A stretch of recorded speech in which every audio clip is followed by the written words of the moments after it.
Hello and welcome back to more Football Manager 2019 with me, Mr. Grand 2, and episode 17 of Monaco. Since last time, absolutely nothing has happened. Obviously, we were pretty much humiliated 3-1 in the Coupe de France by Saint Etienne, which was a very disappointing result. But we need to bounce back today. We've got a league match first up against our local rivals Nice, followed by the first leg of our Champions League knockout round match against Chelsea, which is going to be pretty difficult. So we're going to go full strength for both of these. We can't afford to lose in the league anytime soon. We don't have a big enough gap ahead of Marseille and Lyon and PSG, so a win is needed today. That means we've got Lafont, Mendy, De Ligt, Glick, Sidibe, Balde, Rabiot, Tielemans, Skov, Golovin, and Pellegrini. It feels like one of the first times in a very long time that we have had a truly full strength side with everyone back, including Golovin. Hopefully, it will be enough for us today. Well, Nice haven't been raided yet. They've still got Saint-Maximin, they've still got Cyprian, they've still got Malang Sarr. They've also got Chancellor Mbemba at right back for some reason. He's not a right back, he's a centre back. So maybe they're a little bit, maybe there's a position we could potentially exploit. They may be a little bit stretched in that area of the pitch, but we need to win today. After the really poor performance against Saint Etienne, we're back to full strength. Clearly, some elements of our squad are not quite at the level we need them to be, but the first team certainly is. They've proven themselves. As you can see, they're just the 1 point clear of Lyon, albeit with a game in hand, 2 games in hand, including this one. So we need to get ourselves 3 points on the board and assert our dominance at the top of Ligue 1. But it's Nice coming forward first of all with Attal, and it's a brilliant run. Save comes in from Lafont, but he was completely unchallenged there. He just ran through our entire team. And Nice do have a corner early on here as well, which, well, it's a football manager corner, kind of amounts to nothing, I think. Highlights still going on, and it's back in with Saint-Maximin. They've got Danilo, and, well, finally the highlight does indeed end. And we have scored from a set piece once again. Camel Glick this time, not De Ligt. Skov with the corner in. And, Glick rises highest with a cracking header across the goalkeeper. And we have got ourselves the lead. Another corner from Skov. Can we get ourselves a second? Indeed we can. It's Keita Balde this time. With his 11th of the season. Is it one of his typical scissor kick finishes? No, it's just a simple header this time. Other side of the goal for that one, and it's 2-0. Very nice. Well, normal order restored in that first half, really, after the disappointment of last time out. So we need to see this through, get ourselves 3 points. That would give us a 3 point gap over Lyon, but then we do have an extra game in hand on them, although Marseille do have 2 games in hand. They're a little bit further back. Score with a free kick. He's not scored many this season, doesn't score one there, but of course it's a good save from the goalkeeper. A set piece of Nice for Nice, their own this time from Saint-Maximin, and it's poorly dealt with. And Joaquin Laravie is the one that scores it. Poor header from Rabiot, really, straight back into the danger zone.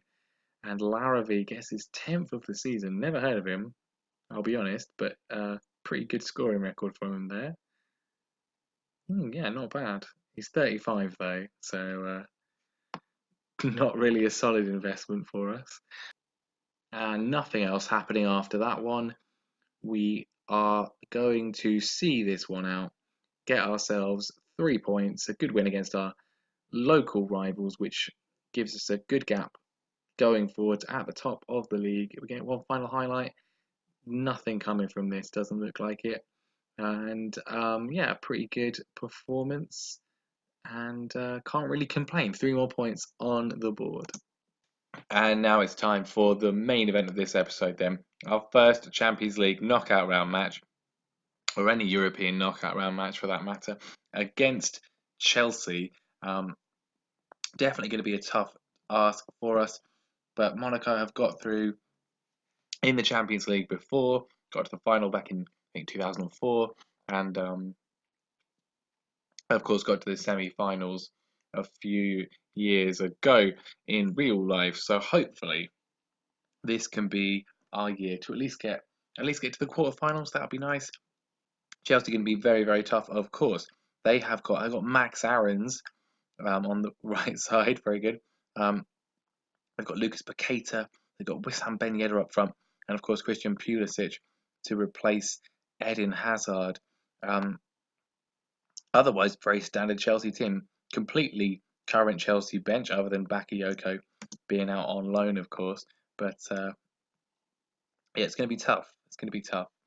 I'm thinking actually that Chelsea, given the transfer ban and given the appointment of Frank Lampard, which happened today as I record this, I do think Chelsea would be a great save to do for the beta of FM20. So yeah, an early look at what they are like potentially on that game here today. Corner in from Pedro early on, and are we going to go behind pretty much straight away? Not this time. We do manage to get it clear, although the referee's going over. It looks some sort of incident. Rabiot's highlighted. I don't know who's guilty. Mendy who's guilty. I'm going to assume a possible handball. And it is a handball. Perfect. We are at home in this game, so we're potentially going to concede an away goal straight away. David Luiz to take, and Lafont with a huge save. Absolutely vital. Keeps us in. Well, just not the start we wanted, but an excellent, excellent recovery from that. But Chelsea coming forward again. Jorginho, his Kante shot just past the post. Don't necessarily associate Kante with goal scoring, but he had a chance there. And in straight down the other end of the pitch, straight after that highlight, Robert Skov puts the free kick in. And, well, he didn't score in the last game. It was Glick doing the scoring.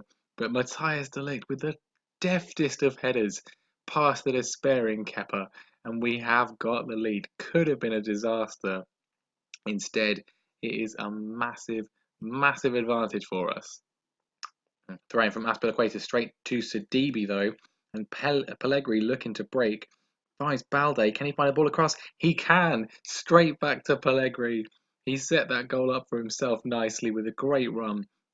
And Pietro Pellegrini, he loves the Champions League. Gets his 9th goal of the season, and gives us a 2-0 cushion against Chelsea. This is a cracking performance so far. Well, at half time, more of the same, please. That was great. Nearly a disaster, but Lafont was fantastic. I'm not going to tell him at half time. I don't like praising players necessarily at half time. We'll wait till full time. Hopefully, he doesn't do anything to muck it up. But cracking first half from our perspective. Let's keep it up. Oh, Skov intercepts. This comes from a Chelsea throw in. It's gone back to Kepa though, and it could end up being an attack for Chelsea. Paqueta, what a ball that is. No run from Ben Yedder though. Lafont picks it up. So both goalkeepers have had the ball in this highlight. I'm not really sure where it's going. Looks like it is actually going to be us on the attack. Good control from Skov. Fires the ball across. And Keita Balde steals him past Cesar Azpilicueta. And we are 3-0 up and coasting. What about that from Skov? Lovely control. Like Bergkamp on Dabazos. No, not really. Anyway, he's found Balde, who was not really picked up by the Chelsea defence, who slots it home. 3-0 is a very, very healthy scoreline. If we can come out of this without conceding any away goals, we'll be in a really good place going to the second leg at Stamford Bridge. I'll throw in from Sidibe. He's found Skov. Mendy looks like he's going to go for a long shot. No, instead, the ball finds its way to Pellegrini, and we are 4-0 up. I really didn't expect this at all. I expected to lose this, to be honest. Chelsea won their group quite convincingly, so we didn't. We're not. I don't really think we could have been called the favourites, but after giving away a penalty in the second minute of the game, we have recovered well and truly, and we find ourselves in an absolutely brilliant position. Even an away goal at this point wouldn't be the worst thing in the world, because we're going to have to lose 5-0, and oh well, that's not what we wanted, is it? I didn't even notice it got booked, to be honest.